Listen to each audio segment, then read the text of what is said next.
Hi, boys and girls. It's Chef Anita here to read you another story today. Hope everybody's doing okay. You're being safe, washing your hands. Remember to do that. Today's story is called Earl the Squirrel and it's written by Don Freeman. Now, I have a grandson named Trevor, and his middle name is Earl. I wonder if Earl would like this story about Earl the Squirrel. I don't know. He's a big boy now. Earl the Squirrel. Early one autumn morning, a mother gray squirrel sat talking with her young son Earl. "It's high time you went out and learned how to find acorns on your own," she said. There they are, sitting up on the branch of the tree. She's talking to him. "Gotta go find your own acorns now. You're a big boy." But Earl did not know the first thing about finding acorns. So away he sailed to visit his friend Jill. "Good morning, Earl," said Jill. So there he is, on his way to her house. And look, there he is. He's up on the window, her bedroom window. There's a little girl named Jill. That's his friend. And she's his friend and he's her friend. So Jill said, "Here is an acorn I saved for you." Earl was pleased to have found such a big acorn so quickly. His mother would be happy. He twitched and twirled his tail, which was his way of saying, "Thank you very much." "And," she said, "here's a nutcracker to help you open it." So here she is giving him this nut acorn, and then now she's giving him a nutcracker. Now, I don't know if you know, but a nutcracker is like metal, like pliers, and you put the nut in the middle here, and you squeeze it, and it cracks the nut. It's not necessarily something a squirrel would need, but acorn, he took it anyway. Earl scampered home, eager to show his mother what he had found. But when she saw him, she said, "Earl, come in here this instant. I want to speak to you." So there he is with his mom, the acorn and the nutcracker. And then there he is going into their home, which is a hole in the tree. Because squirrels often make a hole in the tree and live down in there. "Earl, who ever heard of a squirrel needing a nutcracker?" "Why, it's absurd," his mother scolded. "You got it from Jill, didn't you? I bet you she gave you that acorn, too. That girl is making you into the most spoiled squirrel in the world. Now take that nutcracker right back." There he is. "Oh, Earl, see, squirrels don't need nutcrackers because they have very strong teeth and jaws, and they can just crack a nut very easily themselves." So here he is. He's going back to the house with the nutcracker. I don't need this. Thank you, Joe.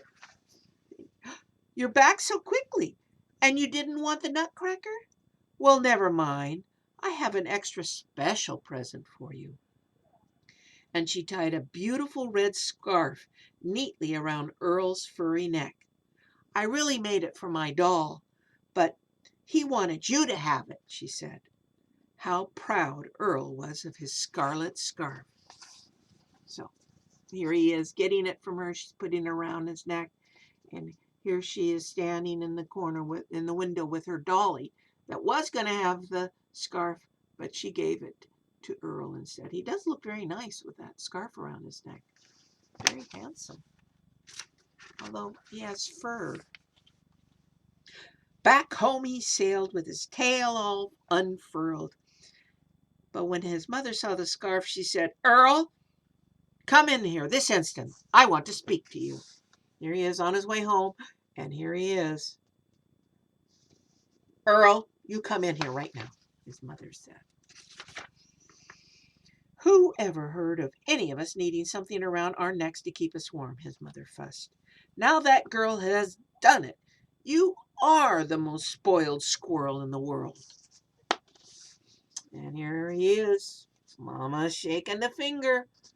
And I guess inside the tree they have steps because there he is going up the steps. Doesn't look very happy after Mom yelling, "You don't need a scarf around your neck."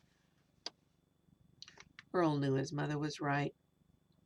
That night, after supper, He tied his scarf into the shape of a sack, and while his mother slept, out he crept.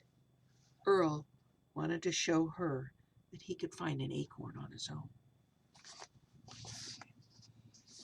So here he is tying it. Look, they have a little storage of nuts.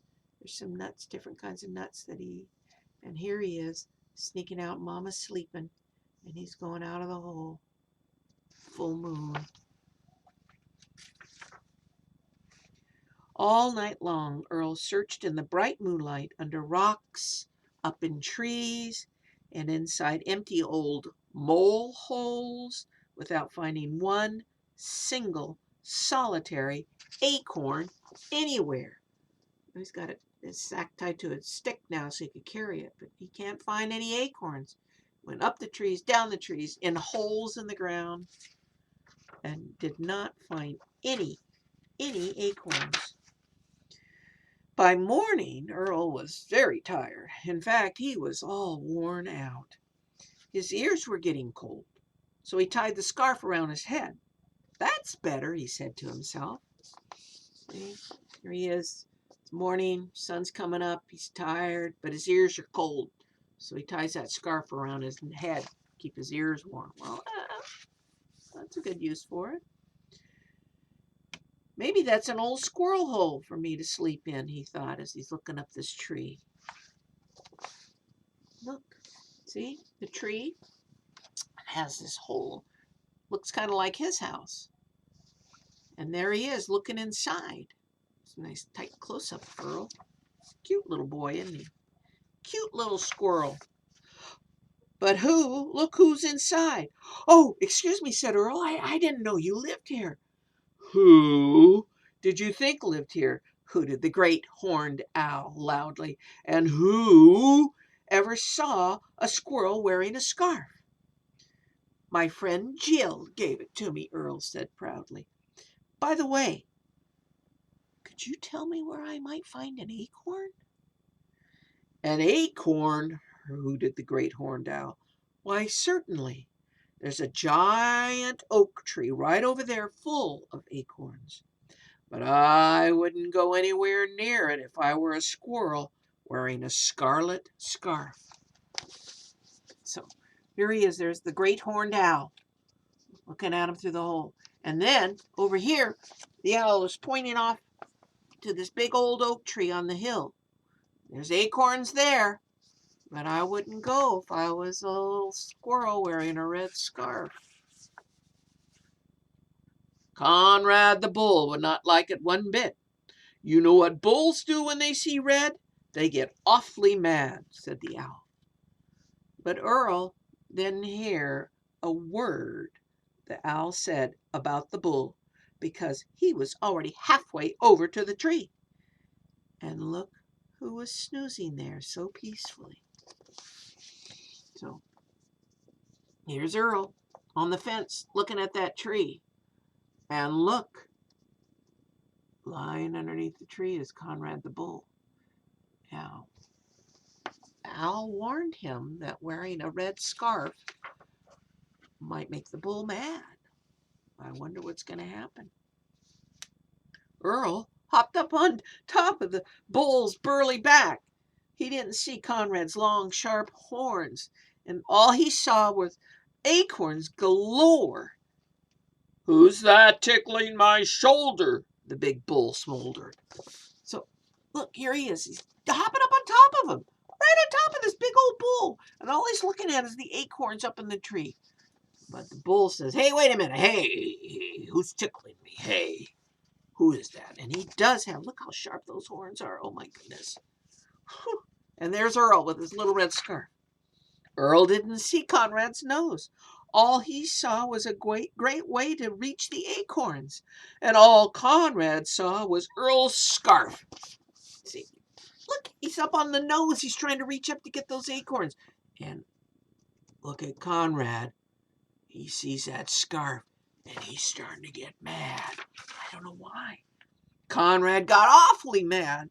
With one flying leap, Earl escaped up into the tree, but his scarf had come untied. Look, uh-oh. Look, the bull is getting mad. He's getting ready. And look, here's Here's Earl jumping up into the tree, but his scarf comes off. It slipped off of his neck, and it dropped. Quick as a flash, Earl reached down and snatched his scarf. "Don't you tear my beautiful present," he shouted. Oh, the bull's getting ready to charge. Oh, and look, there's Earl. He grabs that scarf, gets it out of the way. What's going to happen? Oh, my goodness, what's going to happen? Let me turn the page. Oh. Conrad snorted and charged with all of his might. He charged right into the tree with his head, and his horns got stuck. He pulled and he yanked and he shook until poor Earl fell out of the tree. See, there he is, charged the tree. Boom, hit it with his head. But his horns get stuck. And there's Earl falling out of the tree. And it looks like some acorns have fallen out too. Sure enough, along with Earl falls out and hundreds of acorns. Bonk! One falls right on top of his head. Look at all the acorns coming down. Oh, boom! One hit him on top of the head. Hope that didn't hurt him too much. My guess is he probably has a hard hit. "Thank you, Mr. Bull," said Earl politely. "I didn't mean to put you to all this trouble. I only needed one acorn, but I guess I'll take two. Tomorrow I'll be back for more." After tying 2 acorns in his scarf sack, Earl threw it over his shoulder and hurried back home as fast as he could scamper. Conrad grunted and groaned and pulled until at last, with a powerful yank, he freed his horns from the tree. Down the hill he reeled, head over hooves, until he was out of sight. So, here we have Earl politely. It's very polite. He thanks him. Bull, whose horns are still stuck in the tree. "Thank you. I'm sorry it caused you all this trouble." And now here he is. Earl's on his way home with his 2 acorns in his little red sack. And up here is Conrad trying to get his horns. Look how deep those horns are stuck in that tree. Wow. Oh, poor tree too. But I guess the tree can take it. It's been there a long time. When Earl arrived home, he presented one of his acorns to his mother. She saw it and said, "Earl, come in here this instant. I want to speak to you." Once inside, his mother took a bite of her ripe acorn. My, this is the most delicious acorn I have ever tasted. How did you find it?" "Oh, my lucky scarf to help me," said Earl happily. After his mother finished her acorn, he went to pay Jill a visit. So here he is. "Look, Mom, I've got a nice big acorn." And she says it's the best she's ever had. It's delicious. Delicious acorn for a squirrel. Squirrel thinks so. On the windowsill at Jill's house, sitting very still, was Jill's doll. After taking out the acorn, Earl tied his scarf around the doll's neck. "Here, sir, I don't think I'll need this any more." Then Earl gave his tail an extra twirl, and before he swept away, he left the acorn for Jill. See, look, putting the scarf on the doll, and look, there's the acorn. He's leaving it there for Jill. The next night, the moon was full, and Earl returned to the giant oak tree because he knew his way now. Nowhere to go to find acorns. Thanks to Conrad, there were plenty of acorns scattered on the ground for tomorrow. He could come, maybe his mom can come and get them, and they can gather them all up and take them home. But tonight, Earl scampered up to a high branch and picked one acorn for himself. And there's Earl the squirrel eating an acorn in the branch of the tree by the full moon. Earl the squirrel. Just a picture of acorns scattered on the ground. Well, that's the story of Earl the squirrel, who found a way to get the acorns.